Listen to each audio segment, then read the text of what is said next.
Yeah. You're constantly on tour since like beginning of February in Europe. How's it tour going so far? Tour's going really well, actually. The shows have been great. Mm-hmm. Yeah. Last night was sold out in Budapest. Sold out in Budapest last night, yes. Yeah, cool. Perfect. I mean, you're playing shows almost every night. Do you feel a bit like exhausted? Or? Yes. Yeah. Yes. Yeah. Very tired.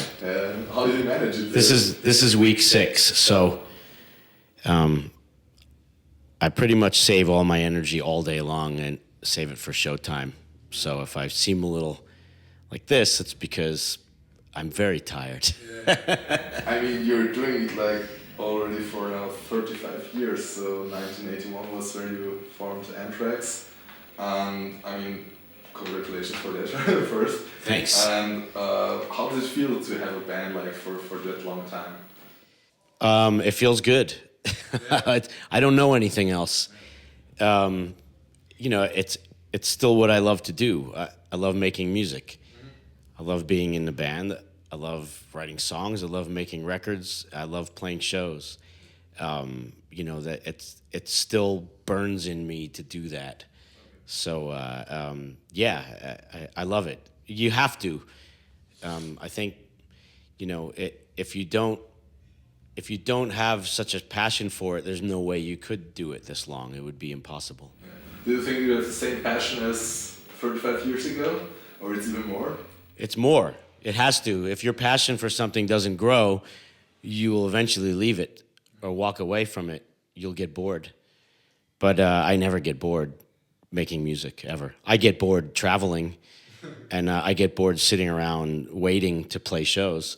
But I'm never bored when I'm on stage. I'm never bored when I'm working with the band on music. It's never boring. John, you were in the band since now 2013. What was your point to join Anthrax? Or how did this... Well, my band was coming to an end, so it came at the perfect opportunity, because I really didn't know what I was going to do. I knew we were going to finish soon because a couple of guys got married, had kids, and the money just wasn't coming in like it used to. So we were all going to be ready to hang it up soon, and this call came at the perfect time. Okay, yeah. But you got more or less right into the recording process of your latest album, so For All Kings. How was more or less the production process? So how much influence did you have into the process? Because Scott, you're more or less writing also the vocals for the songs. Yes. The lyrics, yes. The lyrics, and so how much influence did you have into the writing process? Well, I just did the leads on the record. Okay. So that was kind of like my last tryout, I guess, because I've already been touring with the band already for a bit, so there was a lot of touring, and then it was just to see how I was in the studio and how I worked with the guys writing the leads and stuff. Did you let him write the lead parts, or did you have like, no, you have to do it like this? Yeah, I mean, there's a reason why we asked John to be in the band. It's because we already knew, you know, well, we already knew John as a person, but we also knew his playing. It's not like we really needed him to audition because he already had a career and he's a great guitar player. So we already knew all that. We just kind of had a feeling. You just kind of get a feeling with people that it's going to be the right guy. It just felt right. It was the only person we were thinking of. Well, unless we could have gotten Eddie Van Halen, but I don't think he would have said yes. So, but no, seriously. No, we didn't try. I'd love to make that phone call. Hey, Eddie, what are you doing for the next 2 months? 2 years. We just knew. We knew we wanted him, and just timing-wise, we were just really happy that it all worked out and that he wanted to do it. Mm-hmm. How was actually the process? Are you writing the lyrics first and then the guitar parts, or? No, generally, well, I write all the time. I'm always writing ideas down, and I'm always coming up with ideas for songs and words and things like that. So I just constantly write stuff down. But it's not until we have actual musical arrangements of songs, that I actually start figuring out what a song is going to be about, and and then figuring out basically what I'm going to write about.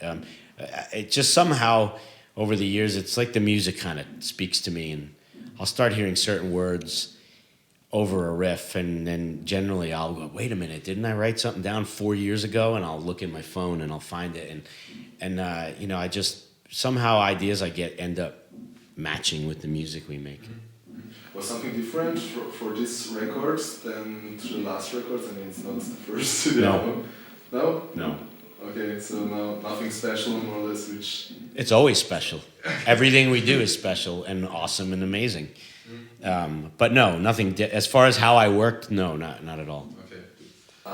What was your equipment? What was your weapon of choice to use for the album?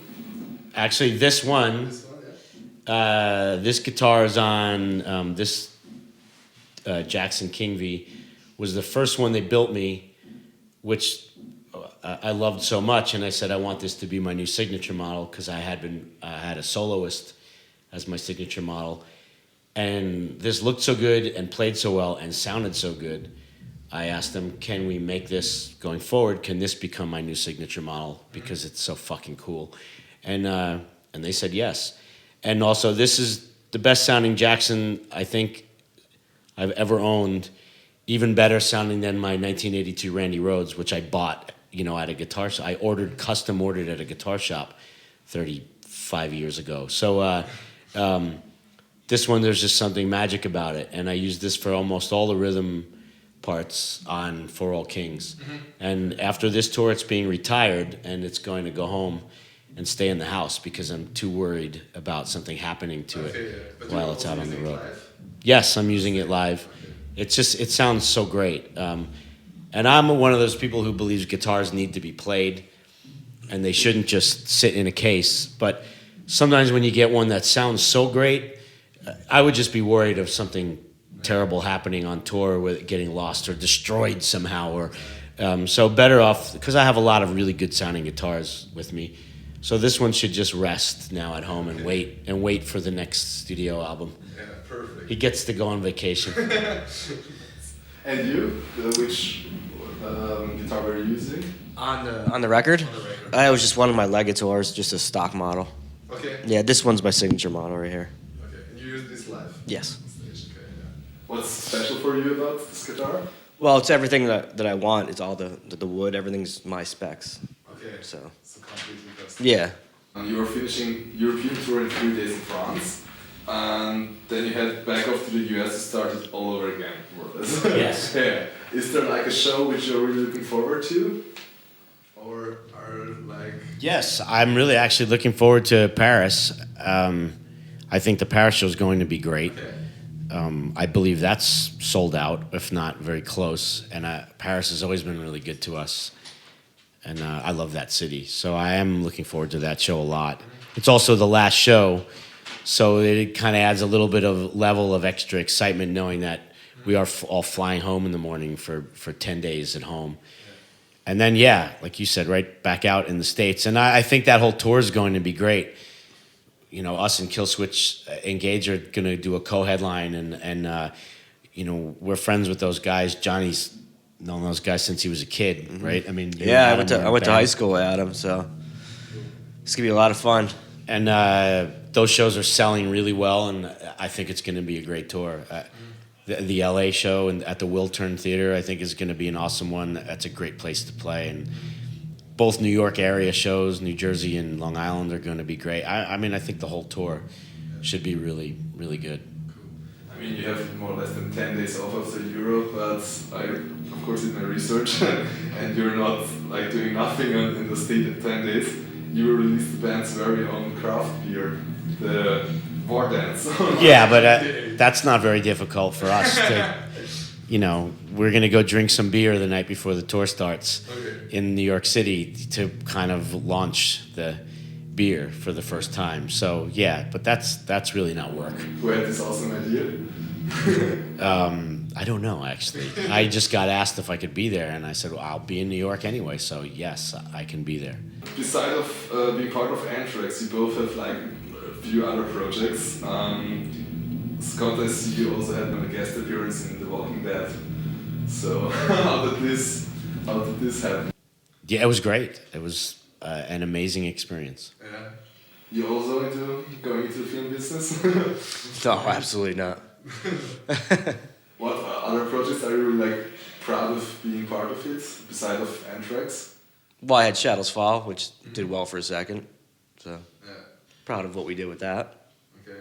And do you find like the right time separation to be like in part of Anthrax and then do your side projects, or is it like a bit heavy for you to find time for doing both? Well, I don't have any side projects at the moment. The only thing I have besides Anthrax right now is I have a cover band at home. But that's not really a side project, is it? I don't know. Okay. Yeah, being on The Walking Dead isn't a side project. I wish it was. I wish I could be on it more, but it doesn't work that way. Yeah, maybe if you guys see this interview, they'll look. Yeah. I'm sure the head of Walking Dead is watching this. Perfect. My last question to you, Scott. I mean, you're like really one of the rhythm guitar players which influenced the most and which are like really like for years on stage and really being successful. What were your main influences and from whom do you get the inspiration from which guitar players or bands? That dude, Malcolm Young, greatest of all time. As a kid, listening to AC/DC records in my room, I would just sit there and learn how to play AC/DC songs, listening to, Power Age and Highway to Hell, Let There Be Rock, all those records. And I would just, as soon as I would learn the chords, I would go to the next song. I would never stop and take the time to learn the solo because it would take me too long. I wasn't good enough yet, when I was 12 years old to learn Angus's solos. So instead of taking the time to do that, I could just go to the next song and learn the chords. And for me, it was just more interesting and more fun to learn like all the chords on the whole album. Because if I tried to learn one solo, I could learn the whole album. I could learn the chords of the whole album in the time it would take me to learn one solo. So maybe I was being lazy, but for me, it's just what I really love to do. For me, the chords is what made up the song. And that's what I wanted. Then I would be able to go and jam with my friends. My friend who had a drum kit, I could go there and say, oh, let's play Kicked in the Teeth. And I would know the chords. If that's what mattered to me. And I think that just carried on as I got into more and more bands. And Rudolf Schenker was also a big influence on me because, again, strictly a rhythm player. In the Scorpions. I love the Scorpions too so much, starting late 70s. And I just looked at him as also another guy, like he's just playing chords. Look, everyone knows who he is, and he doesn't have to be the lead guitar player. Rudolph fucking rules. He's so kick ass on stage, fucking running all over the place, jumping around. Like I just kind of gravitated towards him. Johnny Ramone, another one, just fucking the down, his down picking. And again, just playing chords, I get for whatever reason, that's what interested me when I was a kid. So then in the context of Anthrax, when we started writing our own music, in 81 and 82, and we started writing our own original songs, and everything we were playing was just faster, and mainly because we weren't very good yet. So our tempos were shitty. And we just naturally played faster. We would cover Motorhead and Maiden and play them even faster than they were supposed to be because we just weren't very good yet. And then we started writing our own songs, and I just developed a style that became the style I needed to be able to play Anthrax songs. But yeah, if you go all the way back, it was definitely Malcolm Young and Rudolf Schenker were my two main influences. And you know what? In a weird way, Eddie Van Halen too, because obviously not, look, for me, he's the greatest guitar player of all time. I think he's the best ever. And not just because of his soloing ability and how he reinvented guitar in the 70s, but people never pay attention, I think, to his rhythm playing. The guy's probably the best rhythm player on the planet too, but people only pay attention to the solos. But his rhythm is so tight, and the way he plays chords and his rhythm phrasing is just fucking so awesome. And so in a lot of ways, Eddie too. Okay, awesome. And for you?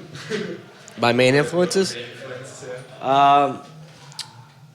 Well, I grew up in a lot of commercial metal, like what was on MTV.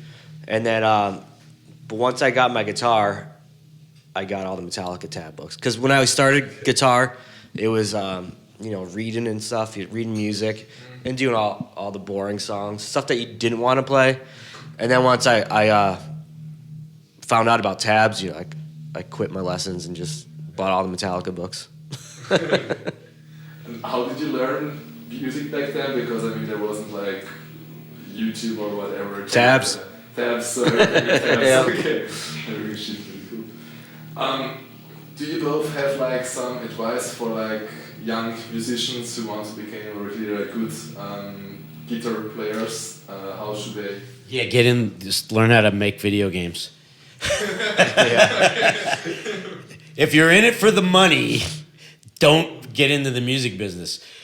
If you're in it for the right reasons, meaning because you just want to fucking play because you love music, you love playing an instrument, and it's what you have to do, then do what's in your heart. And because that's all. The only advice I could give is what I did against all odds. It was play metal because that's what I loved, and that's what I still do. I play the music I want to play. I play the music that I need to play, and that makes me feel good. It makes my heart swell, and it makes my soul happy. And I have to play music. Like it was never really a choice for me. And if I never made it, I never would have made it. But I certainly was gonna try my hardest, So I would tell a young kid, just play what you love, play what makes you happy. That's the most important thing to me. Perfect. Thank you very much, guys. Appreciate it, and wish you all the best for the show tonight. Cool. The rest of the tour. Yeah, thanks. See you.